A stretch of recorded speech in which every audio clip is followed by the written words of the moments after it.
welcome inside the Play MGM studio. All right, Official Jets Podcast, Week 2. You can listen to us on NewYorkJets.com, Apple Podcasts, SoundCloud. Be sure to leave us a review.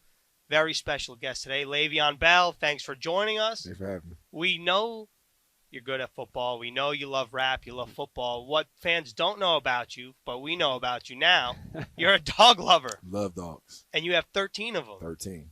And they're all in Ohio. They're all in Ohio right now. Yes. Right now, okay. So where did the love of dogs start? For me? Yeah. For you, yeah. Probably when I was about 4. I remember we had this dog. His name was Lucky, and my mom had him. And he was our first dog, or my first dog that I seen when I was alive. And I just love Lucky. He's just, you know what I'm saying, just play around. And that's why I started loving dogs, really, when I was like 4 years old. What kind of dog was Lucky? Lucky was a golden retriever. Oh, okay. Yeah, he was a That's retriever. a good first dog. So, yeah, I used to love him so much because he literally was so good at running with the football. Right? So he had we had this little Nerf ball. So you were chasing him, I imagine. Chase him. I tried to chase him. And me and my little cousins, little brothers, as we got older, when Lucky got older, we used to put him in the yard. He had a ball, nobody can touch him. He wouldn't let and he took pride in it. He would tuck his butt and everything. Like he wouldn't let nobody touch him. This sounds like Air Bud to me, like the movies. For real, he was our first Air Bud. That's what he was. All He was right, like our first Air Bud. All Yeah, right. he wasn't just all purpose. He ain't play basketball and baseball. Okay. He was strictly football. So Le'Veon, it starts with Lucky, but now you, as an adult, a grown man, 13 dogs. 13. Why the number? Why do you keep on just going? To be honest, Yeah. it's probably because I'll walk into PetSmart or something trying to grab some dog food, and then I'll see a dog like, oh, what this dog's so cute. You know what I'm saying? That's literally how it starts. Like, and then our Rots had puppies, so then that's how I kind of got started. Then we sold all the puppies and we kept one. Right. And then I don't know. That's how I started for real. That's so funny. Yeah. I feel like that's how everyone wants to just keep collecting. Like for me, when I go to the grocery store, I'm like, I know I want this. Like for you, like you need dog food. I know I need chicken or whatever. And You then see I'm something down, you like, yeah, I'm like, I'm gonna go grab that. Yeah, I've never had that. I want. That's how it was. And how do you go about the names? You don't have to go through all 13 right now, otherwise our podcast will be over. Man, it was for real. But how do you go about the selection of the names? So at first we wanted to start with all bees. Okay. Right? Yeah. So my mom had a dog. His name was Z. He just passed away, but he was our oldest dog. He was 17. I had him in 6th grade. But Z, right? So Z was our first dog, and then after Z, I got Beautiful, and I wanted to start at all bees. Okay. Right. So that's how I got started. Then bees and bees and bees kept going, bees and bees, and then I couldn't think of no more bee names. You ran through the gamut. You had to start something else, huh? I can imagine Le'Veon like looking in the dictionary, like, okay, maybe that. So then it started. Then we got a German Shepherd. Her name is Lady, right? So then we wanted to have her and our other dog Sir. We got Sir to mate with her, whatever. Okay. So we just thought of like Lady and Sir. Like that's how I was gonna start. Like Lady, Sir. Then Very classy. Yeah, you know what I'm saying? Yeah, lady and sir. Right. I love it, man. Yeah, it's just crazy how I don't know how I would start coming up to it. Then one of our dogs' name, I would give you interesting dog names. So then we got a dog named Five, right? Mm-hmm. Do y'all know why her name is Five? No. You have any idea? Wait. No, I don't want to be wrong and guess wrong. Just guess. No, I don't want to guess. All right, so she literally was the 5th puppy, like in her litter. So that's why I named her Five. Oh, okay. You know, Okay. It was just literally that, like, oh, her name. Yeah, Five. I was way off. It's all the way off. But I was going to take a guess. I literally couldn't even think of at the time a name for, because I wanted to fit her because she was the smallest dog in the litter too, and I just fell in love with her. Right. You know what I'm saying? So, she was like, I was like, all right, we're gonna name her Five. That's what it was. It just stuck to her. It just stuck. So what? It's got to be tough for you up here in New Jersey, and you don't have any dog around right now, right? Well, it's terrible. It's terrible. When I go home, I be by myself. I don't even play the game or write music or something. Like usually, I go home, I see Beautiful. She just going crazy. You know what I'm saying? So excited to see you. Yeah, no matter what, she always happy to see me. No matter what, I can dogs. You can lock them away in the kennel. They can be locked up all day. So you let them out of the kennel. Oh my goodness, you let me out the kennel. I'm so happy. You know what I'm saying? So it's like You, Yeah, I you like- mean your Xbox doesn't treat you the same when you Never, walk in? Yeah. never. Xbox girlfriends, moms, sisters, none of them. None of them treat me like I'm a dog. So listen, I share this with you. I got my Reggie at home, and he is everything. You know, no matter what happens during the day, they're always excited to see you. Unconditional love, Unconditional, man, and literally that's what it's all unconditional. about. When Literally. you're not writing music, what music are you listening to? Ooh. So I listen to. I mean, I got a lot of variety, Yeah. right? But my go-tos lately been like Drake, Young Thug, Gunna, T Grizzly. I like T Grizzly a lot. Travis Scott, Lil Uzi. There's a lot of people I listen to. Now I'm thinking about. I'm just here naming people, but you know, it's like literally every day. It's like, you know, I like Lil Keed. It's a variety of music I listen to, but you know, I mean, if you want to talk about me, like it depends on the mood. So Sure. if I'm going out there, get ready for a football game, I might listen to something different rather than when I'm just riding in the car, just about to drive home, and I know I got to drive for 30 minutes. So, but You know what I'm saying? like season opener Season before the opener. Buffalo Bills. What Yeah. what were you listening to? T Grizzly, Okay. Pray for This Drip. That's my song. Well, Yeah. what if I asked you who you'd want to collab with, like whether it be a current artist, someone you listen to growing up, who's somebody that you really want to do something with? I mean, I really wanted to. I wanted to do something big with a Lil Durk, and I made that happen. You know, Durk was, he worked with me, and he's like one of the, you know, most humble people I've ever met in my life. Because it's crazy, you get a lot of fame and a lot of, you know, people who draw attention to you. It's easy to kind of go in a shell a little bit, but Lil Durk was a guy. He was just open minded, and he worked with an athlete, you know, and that was like huge for me. That song will be dropping pretty soon, and Drake is another one. You know, I want to work with Drake. And a girl, there's like a girl I want to work with too. Yeah. Okay. Yeah, her name is Meg Thee Stallion. Okay. Yeah, she good too. Yeah, you're smirking like, yeah, Yeah, like people don't know yet, but they will. yeah, they will. Cause I'm gonna make it happen. I'm gonna make it happen in some type of way. I'm gonna make it happen. So does Le'Veon Bell sleep? Because I asked Jamal Adams that as well. Because seriously, because anybody who gets an opportunity to meet you, your energy, bro, you're bringing it. Every time. Yeah, you're bringing it on the field. You're bringing it on the practice field. You're bringing it when you go home and you write music. All the time. Do you sleep? I do sleep. Actually, it was hard for me to sleep Saturday night. Yeah. I went to sleep. I went to bed at like, I probably fell asleep. I laid down at like 11 o'clock, and I probably went to sleep probably like 11:30, and I woke up at like 5 a.m. because I was so ready for the game. You were ready to roll. I woke up at like 5 a.m. Isn't that unbelievable though? Like I literally couldn't sleep. It felt like I was getting ready for Christmas. I as a was little gonna kid. say that. That was gonna be my analogy. Yeah. That's exactly what it was. It's like, all right, I'm just up, so I'm just sitting there just trying to watch highlights and like just get Watch prepared. highlights. Yeah, I was watching highlights. Were you watching highlights of yourself? Honestly, no. I watch. What were you watching then? I watched highlights of myself the night before. Yeah. But that morning, no, I didn't. I didn't watch highlights of myself. So I watched Saquon Barkley. Okay. Oh, I see what you're doing. Yeah, I watched Saquon Barkley. I watched Barry Sanders, and I watched LaDainian Thompson. Those And the are three you guys on I was YouTube watching. doing this? Yeah, I was on YouTube. I was Just watching- like one of us. Yep. I was watching those Because two you're guys I was all watching. over YouTube right now. Why don't you tell people what you're doing on your page? Oh, with the music or the video? With everything on YouTube. I mean, on YouTube, everything. you're blowing up. Yeah, out everything there. kinda going we got the mic'd up. The mic'd up thing was huge. Yeah. Because I don't think people really get a sense of how I am off the field. Right. Mhm. You know what I mean? People kind of see me playing football and they're like, oh, he's a good football player and this, that, and the other. They hear about me in the media, you know, but people don't really know my personality, like, just on a daily basis, you know. And I think I'm going to use my YouTube to kind of show people, like, oh, yeah, this is me, like Le'Veon Bell, the person, you know, not just a football player.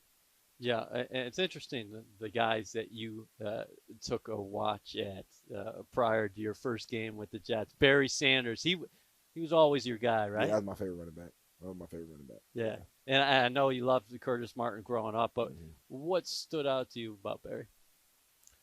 Barry, he's a lot of people don't really understand, but it was his patience, Yeah. right? It was like this draw play they was running with the Detroit Lions. I have no idea how they were running it, but it was like the quarterback would drop back. Barry Sanders would literally just wait back there. They'll hand him the ball. Then it's like he can pick either way to go. And I feel like he just was never wrong, like on that draw play. You know, I mean, don't get me wrong. I think he had the most yards lost in his career, right? But he was literally losing the yards to try to gain yards. Yeah. That's To like gain literally what it 75 the next play. was. That's literally what it was. So it's like I respect that. Like he was going for the jugular every time, but he's like literally my favorite runner. You know, and just by the he had patience. The change of direction is unbelievable. I don't even know how he was doing it, and his balance. His balance and his vision was really I think underrated. You know. But that's what really made him who he was, his balanced vision. And obviously, everybody knows about his change of direction. And Barry Sanders really wasn't like the fastest guy, but he was fast enough to get, right, to break a long run. But he wasn't really the fastest guy. He didn't really depend on his speed. He depended on his change of direction and his vision and his patience. Man, we talked about this before, but I go back and speaking about highlights, I look at you at Michigan State and I say, well, that's a big bruising back. He's about 6'2", 245, maybe Right. 250. Right. You're a totally transformed man. And every time I see you on the football field now, as we saw against the Buffalo Bills in the season opener, you're so explosive. When you look back at your metamorphosis as far as where you come It's from. unbelievable. It's unbelievable. So we on Friday, we was in the team meeting, or not the team, in the running backs room, in a meeting, and we was watching my Michigan State highlights, and all the running backs like, bro, that's you. You were so big. I was like, bro, I know, like, but it's crazy because my running style was the same. It's just I was a lot slower, and I was stronger. Like I was obviously stronger because I was bigger. Right. So D'Antonio had you in the weight room. yeah, You were just crushing, going but you were crazy. probably heavy squat, heavy bench. every time, and it was just crazy because like when I look at it, it's like I was still had the moves, I was still spinning and was Jumping doing all- over people jumping like over at people. Boise Right, State, right? the breakout game. I was still doing all that. It was just now I'm a lot more explosive. Now I'm a lot quicker, and I think just over the course of my career, from my junior year to my rookie year to my second year in the league, right? I just understood like, oh yeah, I can be a better player if I just make me be a little quicker, a little more explosive. Not to have to depend on just if there's a fire I run, but I could have been 15. You know what I'm saying? Right. That's the difference. Because you want to be explosive in this game, right? Everybody's not really looking for the big bruising back no more. And I understood that. I knew I could catch passes out of the backfield. I could run routes. But I knew people weren't really going to look at me like that if I was 240. You know what I'm saying? I knew I had to get down to 215, 220. Your story is unbelievable. It's unbelievable as far as the trajectory. You were a 2-star recruit coming out of high school. You carry that chip to this day? I do.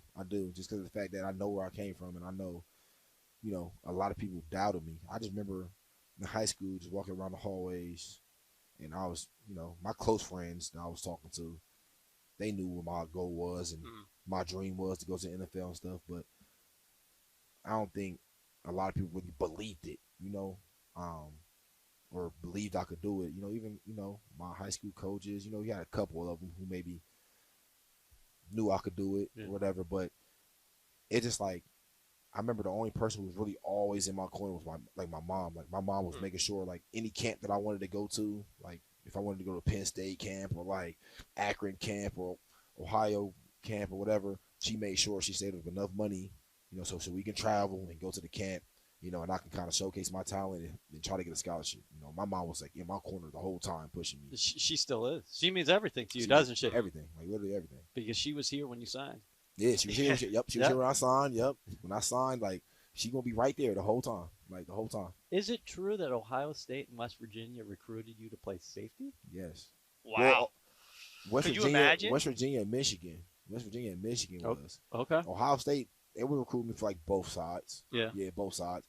They was going to give me the opportunity at running back, but I didn't get an offer from none of those schools. Like no scholarship offer from none of those schools. Do you remind Jamal Adams that they were coming after you to play safety? Nah. Jamal ain't got to worry about that.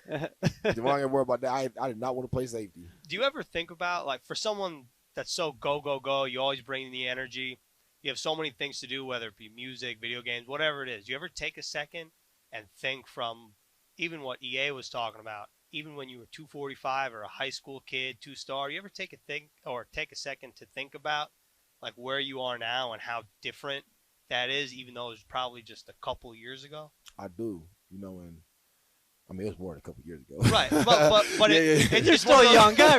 No, it's one of those things where like it feels like yesterday, but it also feels like forever ago. Yeah, it definitely flew by. Like, I mean, don't get me wrong. It's like sometimes it'll take like me watching, like on Friday, me watching the Michigan State highlight, and then I'll think about like, dang, that is crazy. I was 240, and then I had to really transform my body. I had to go on this diet, and ever since I went on that diet, from my junior year, going into my training, going into my rookie year, ever since I started that diet, it changed my life because it's like that's my lifestyle now. Mm. Like I eat totally different now, Yeah. Yeah. So it's just crazy how like just for me, like trying to change my mindset from my junior year going to the NFL, from my rookie year, my whole mindset has changed on the way I eat or what I eat or what I drink and put in my body, and it made me literally who a person I am today, and I'm glad that it happened. When it happened, I was a 20-year-old kid when I made that decision. Right. Now I'm sitting here, I'm 27, and it made me a person I am today. Did you feel like you were back home again when you put the pads on? You came out of that tunnel. You got the ovation. You got 23 touches. I like the fact that you got 23 touches. I think some of the great athletes we've ever seen, and for me, it was always Michael Jordan. And we talked about MJ last week.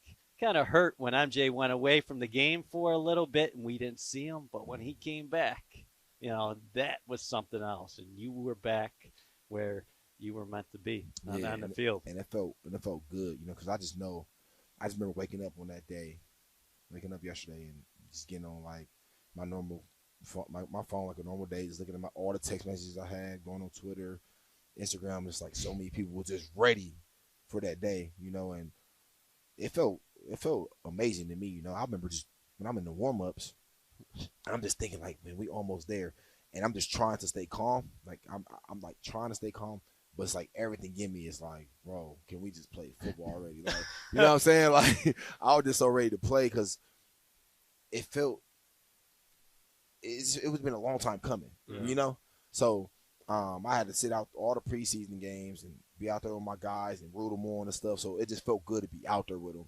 and obviously not the outcome we wanted, Sure. But we wanted to make sure.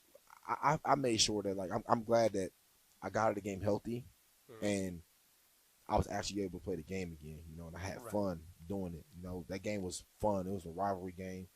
Guys out there having fun, and we gonna get back to the drawing board and get everything right. But I'm just glad that I'm actually back in the midst of things, getting my body. When I woke up this morning, I was happy. I was sore. Yeah. I was like, oh yeah, my neck hurt. Oh, I'm back.